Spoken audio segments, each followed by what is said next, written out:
Bonjour à tous, Simon Vesperini. Être esclave. Rien que le mot esclave, ça sonne violent, ça sonne comme une insulte en fait. On te dit t'es un esclave, tu le prends mal de suite. Pourtant, à une heure à laquelle on se félicite très largement en Occident d'avoir aboli l'esclavage, qu'on avait mis en place d'ailleurs, la plupart d'entre nous, d'une manière ou d'une autre, demeurons des esclaves. Et je sais, c'est pas sympa, mais je l'admets, parfois je suis un esclave et parfois peut-être, sans doute que toi aussi. Et c'est rien de personnel. Pourtant, souvent, ce sont pas les choses les plus évidentes, les plus discutées, qui nous aliènent. Et c'est pour ça qu'on va prendre le temps aujourd'hui d'aller chercher, d'aller creuser, pour se rendre compte de quelles sont les choses qui peuvent nous aliéner et qui nous empêchent en fait de prendre le contrôle de notre vie, de devenir le réel maître à bord de notre existence. Voici donc aujourd'hui les pièges en partant de certains plus évidents pour finir par, je pense, les plus vicieux, les plus tordus d'entre eux, qui nous maintiennent soumis et qui nous limitent dans notre liberté d'action. Suis donc cette vidéo jusqu'à la fin pour pas rater les choses les plus sournoises et abonne-toi évidemment à cette chaîne si c'est pas déjà fait, puisque c'est la chaîne sur laquelle on parle de liberté, sur laquelle on en parle au maximum, que l'on peut, librement. Je commence par l'évidence. Le premier point, le pays dans lequel tu es né, c'est lui qui a tendance à t'aliéner le plus. Parce que c'est à lui que tu es soumis au départ, tu restes citoyen de ce pays, en général, pour la plupart d'entre nous, la majorité de partie de ta vie. Et c'est là que tu as tes attaches, en fait, tes attaches familiales, c'est là qu'on va t'inculquer des valeurs, c'est là, en fait, qu'on va forger ta vision du monde. Il est beaucoup plus facile de quitter n'importe quel autre pays plus tard dans sa vie que le pays dans lequel on est né, le pays dans lequel on a grandi. Donc, de par l'essence même de ce pays, il a tendance à nous restreindre, même s'il fait rien de spécial. Ensuite, la question du pays dans lequel on vit, ce sont des choses qui sont très très personnelles. Je veux dire, il y a des gens qui en France se sentent aliénés, qui disent j'ai pas le droit de faire ci, je voudrais faire ça et je peux pas. Mais parce qu'ils ont des aspirations en fait qui ne sont pas en phase par rapport au pays dans lequel ils vivent. De la même façon, il y a des gens qui me disent « Oh, mais en Russie, on n'a pas le droit de critiquer l'armée. » Non, en Russie, le pays est en guerre et aujourd'hui, si tu veux critiquer l'armée russe et que tu es russe ou que tu habites en Russie, clairement, c'est pas l'endroit ni le moment pour le faire. Mais cela restreint-il réellement ta liberté? Ça dépend de toi, là, et pas du pays. Effectivement, si toi, tu as envie de critiquer l'armée, à un moment où le pays est en guerre et que tu te trouves dedans, oui, ta liberté est restreinte. Ça dit, tu peux estimer que ton apport négatif, ton avis négatif sur l'action du pays, n'est pas nécessaire, voire même que tu ne veux pas le critiquer. Et donc à ce moment-là, tu maintiens toute ta liberté. Tu vois ce que je veux dire par là? Donc s'il est vrai que notre pays de naissance, souvent, s'apparente à une sorte de prison dorée, parce qu'on y est bien, parce que nos habitudes, donc c'est beaucoup plus dur de partir, plus tard, quand on choisit un pays dans lequel on va vivre, on est libre en fait, pas forcément selon les lois du pays, mais selon nos aspirations en rapport aux valeurs de ce pays. Je dirais que ce qui rend libre, c'est d'avoir le choix. Ce n'est pas le pays lui-même qui te rend libre ou qui t'aliène, mais le fait d'avoir le choix. Puisque si tu as le choix, si tu es libre géographiquement, et c'est l'un des thèmes centraux majeurs de cette chaîne, si tu es libre géographiquement, à ce moment-là, si le pays te convient pas, te convient plus, et tu t'en vas. Et là, effectivement, tu restes libre, peu importe le pays dans lequel tu vis, tu te sens libre, parce que tu sais, oh là, si ça change, ciao, bye bye. D'ailleurs, en parlant de ça, le premier lien de description de cette vidéo, c'est les moyens que moi j'ai mis en œuvre pour mon business, mes investissements, mes différents business d'ailleurs, pour pouvoir vivre où je voulais dans le monde. Si ça t'intéresse, rejoins ce canal, c'est le premier lien de description de cette vidéo. La seconde chose qui aliène une grande majorité de gens, c'est le travail. Effectivement, quand tu es une profession libérale, par exemple, je sais pas, t'es kiné, t'es ostéopathe, tu es avocat et tu travailles en France, tu as du mal à te projeter dans le fait d'aller vivre ailleurs, parce que tu dis, mais à ce moment-là, j'ai plus mes bureaux, mes locaux, j'ai plus mes clients, j'ai éventuellement des compétences qui ne sont pas exactement transportables ailleurs, qui sont peut-être des diplômes qui ne sont pas reconnus ailleurs, et à ce moment-là, tu te sens aliéné, limité par ton travail. Là, sincèrement, pour l'écrasante majorité des gens, je pense que c'est une idée qui est fausse. Je suis convaincu que c'est une idée qui est fausse.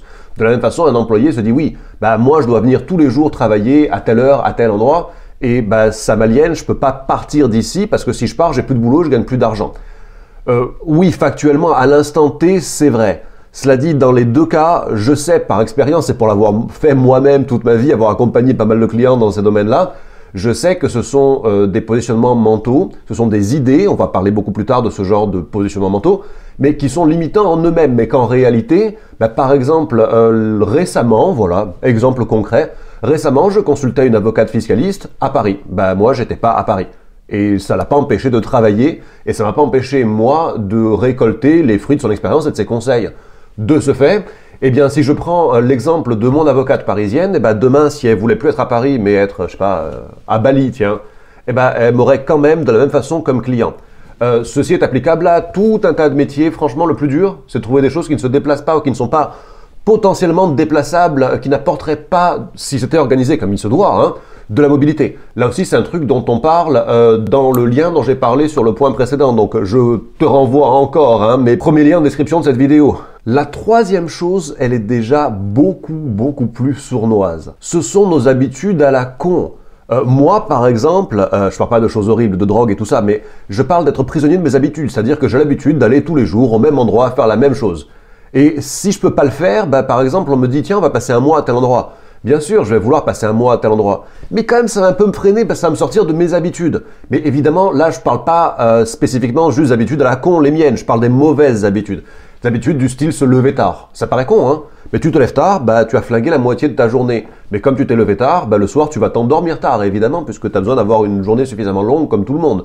Tu t'es levé à midi, t'as pas sommeil à 21h ou 22h le soir d'après. Et oh, que je suis victime de cela aussi. Mais c'est quelque chose qui t'aliène, puisque du coup, on te dit, on fait un truc demain matin, et toi, tu peux pas, ou tu vas le rater, ou tu vas le faire, mais tu vas être fatigué, parce que tu auras raté une bonne nuit de sommeil. Évidemment, si on parle de drogue, si on parle d'alcool, d'alcoolémie, d'alcoolisme, si on parle du tabac, si on parle de certaines dépendances à certains médicaments, prends quelqu'un qui est addict à la drogue, ou à la cigarette, par exemple, et mets-le quelque part tout seul. Dans un premier temps, il va pas souffrir de l'isolement ou de la solitude. Non. Il va souffrir de la crise de manque. Et qu'est-ce qu'il y a? Franchement, c'est un truc hyper aliénant. Tu es esclave de ton propre corps, tes propres dépendances que tu as toi-même mis en œuvre. Voilà un machin dont on parle pas très souvent. Mais quand t'es le soir chez toi, que tu dis bon, je vais aller me coucher, et que là tu te rends compte, ah mince, j'ai plus de cigarettes. Tu es prêt, si tu es un fumeur, tu es prêt à faire 10 km, 15 km, 20 km pour aller chercher tes cigarettes, pour fumer ta cigarette avant d'aller te coucher, avoir celle le matin pour te lever. Et franchement, tu perds ton pouvoir de décision. C'est la chanson de Metallica, Master of Puppets.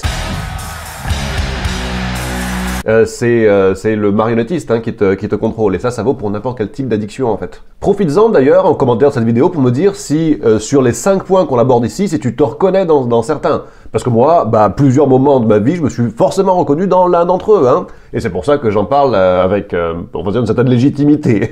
Le quatrième point, putain mais celui-là il est catastrophique. C'est ton compagnon ou ta compagne. Ça paraît tout con. Je réfléchissais, j'avais cette discussion-là avec un pote il y a quelques jours en arrière. Mais quand tu choisis un partenaire, une partenaire de vie, moi évidemment je parlais d'une partenaire de vie, les mots sont clairs là-dedans. Ça veut dire que cette personne-là va conditionner ta vie. On se rend bien compte que quand on a des mecs à succès, des grands hommes d'affaires, des mecs qui ont accompli des grandes choses, très souvent ils avaient des femmes qui les soutenaient à leur côté. Je dis pas derrière eux qui les poussaient, je dis bien à leur côté. Je veux dire par là que tu te prends un partenaire qui est là pour te contrôler, quelqu'un qui est toxique, quelqu'un qui est là pour te rabaisser, tu sais, quelqu'un qui te dévalorise dans ce que tu es, dans ce que tu fais. Demain, tu vas lancer une boîte et tu as ton partenaire de vie, celui avec qui tu partages, pas 24/24, mais le plus clair de ton temps, qui te répète suffisamment de fois que tu n'es pas capable de le faire, que de toute façon ça n'a pas marché, c'est compliqué, mais tu vas perdre de l'argent, tu vas perdre ton temps. Franchement, tu as intérêt à être hyper solide pour le faire quand même et malgré tout. Et d'ailleurs, si tu es capable de le faire quand même malgré tout, à mon sens, c'est que la personne à côté de toi, elle doit pas être là. Si tu as la capacité, le courage, la force de faire ces choses-là malgré tout, ça veut dire que tu as la force de t'en débarrasser aussi. Mais si on parle strictement d'expatriation, tu as des gens qui veulent se barrer, qui veulent quitter la France, qui veulent partir ailleurs. Et là, c'est le mari ou la femme qui, non, mais qu'est-ce qu'on va aller faire? Pourquoi? Mais moi, je suis bien ici. Et moi, j'ai mon travail. Et là, on peut lui dire, ah oui, mais tu sais, ton travail, tu peux adapter, te faire différemment. Non, mais j'ai pas envie. Et puis, tu vas pas me forcer à partir. Et là, si on aime la personne, ou simplement si on est suffisamment empathique, on peut foutre tous nos projets en l'air pour ne pas laisser tomber, ne pas trahir la personne. Donc on pourrait développer ce point-ci bien plus loin, il y a tellement de choses à dire, mais clairement, il est très facile de perdre en liberté, de ne plus être tout à fait maître de son destin, du fait de la personne qui partage notre vie. Et le choix de cette personne, il est clairement fondamental. Le dernier point, c'est le plus vrai, c'est le plus fort, c'est le plus triste quelque part. Ce sont nos propres idées et nos propres croyances. Il fut un temps, je pensais vraiment, puis j'en ai pas la preuve, mais j'en suis toujours relativement convaincu en fait, que la seule chose qui nous empêche de faire absolument ce qu'on veut, c'est strictement ce que l'on croit. C'est-à-dire que tout jeune, par exemple, si je vais te parler de moi, je suis un bon exemple pour moi-même parce que je me connais bien. Tout jeune, je pensais que j'étais pas capable d'avoir une boîte. Je pensais que gagner de l'argent c'était difficile et que c'était pas fait pour moi parce que j'avais une sensibilité d'artiste et que donc toute ma vie je galérerais et je serais jamais capable de faire autre chose que galérer. Et puis un jour je me suis dit, mais quand même je pourrais essayer. Mais je l'ai fait parce que quelque part je suis pas tout à fait dans la norme, c'est-à-dire que je fais des choses contre mes croyances. Je fais pas tout contre mes croyances, malheureusement, parce que sinon, j'aurais jamais eu de croyance limitante. Mais il y a des gens qui seraient quand même arrêtés plus tôt, qui seraient dit ah mais c'est pas fait pour moi. Tout ça, c'est un choix. Aujourd'hui, je suis Simon qui a la vie qu'il a, mais pour le même prix, j'aurais pu faire le choix d'être Simon qui vit en banlieue, dans la banlieue de Lille où j'ai habité quand j'avais 18-19 ans. Et je me serais dit, voilà, moi, de toute façon, je peux pas faire mieux que ça. Et puis, pour moi, ce qu'il y a là, c'est suffisant. Et puis, peut-être qu'aujourd'hui, je me baladerais avec une bande de losers qui me conforterait dans le fait que, oui, après tout, on est bien là où on est. Je suis pas forcément mieux qu'eux. Puis, on fait on fait pour le mieux avec ce qu'on a. Et voilà, eux, ils font pas mieux que moi, de toute façon. Hein, donc, il n'y a pas de raison que moi, je fasse mieux qu'eux. J'entends des gens me dire, moi, Simon, j'aurais aimé habiter à l'étranger, mais tu comprends, je suis mauvais en langue. Et souvent, c'est des gens qui n'ont jamais essayé, sérieusement, une fois dans leur vie, d'apprendre une langue. Alors, ils en déduisent que ils sont pas bons en langue, mais c'est juste une croyance en fait. Si tu abordes l'apprentissage d'une langue en disant de toute façon j'y arriverai pas, c'est sûr que tu n'y arriveras pas. Et c'est une prophétie autoréalisatrice là-dedans. Voilà un exemple qui est comique, mais un exemple qui est très vrai. Moi, pendant des années, je vois une fille, je me disais ouais, elle a l'air cool, elle a l'air chouette. Je discutais un peu avec, elle était sympa, intelligente, intéressante. Je me disais tu vois, ça va jamais le faire parce que elle a des petits seins. Oui, non, je sais, c'est comique. Mais c'est un exemple d'une idée qui était limitante. Et puis un jour, je suis sorti avec une fille qui avait un bonnet, je sais pas, un truc vraiment pas gros. Et je me suis rendu compte au bout de quelques semaines, quelques mois, et je me souviens d'ailleurs lui avoir dit, c'était peut-être pas la chose la plus délicate du monde, je lui ai dit, tu sais quoi, toute ma vie, j'ai vécu un mensonge, c'était pas vrai. Et ça peut paraître con, et ça l'est, ça peut pas être rigolo, et ça l'est, mais je me suis obéré un tas de connaissances, en fait, un tas de filles avec lesquelles j'aurais pu vivre des chouettes trucs, simplement parce que j'étais arrêté sur l'idée que toutes mes copines avaient des seins, et que sans, franchement, c'était pas mon genre de fille. Et c'était juste moi qui croyais ça. Bon, là je sais, vous devez vous dire, mais le type, en fait, il raconte n'importe quoi. En fait, il nous a fait une vidéo sur comment ne pas être un esclave et il finit par nous parler de filles avec des gros seins. Mais les seins, c'est des choses importantes, les gars, malgré tout. Hein. Je rajoute au passage, quand ça se trouve sur des femmes, ça doit pas se trouver ailleurs que là. Même si je sais qu'en Occident, de nos jours, mais c'est là que c'est censé se trouver, malgré tout, gardez-le à l'esprit. Bon, je me suis fatigué à dire des conneries, c'est bon, ça suffit. Je vous remercie pour votre visionnage. Sincèrement, les points sont sérieux, à part quand j'ai des conneries. Mettez un like à cette vidéo si, vous avez trouvé un sens là-dedans. Abonnez-vous à cette chaîne si c'est pas déjà fait, comme ça on pourra continuer à dire des bêtises ensemble. Et je vous dis à la prochaine vidéo. Ciao, à plus.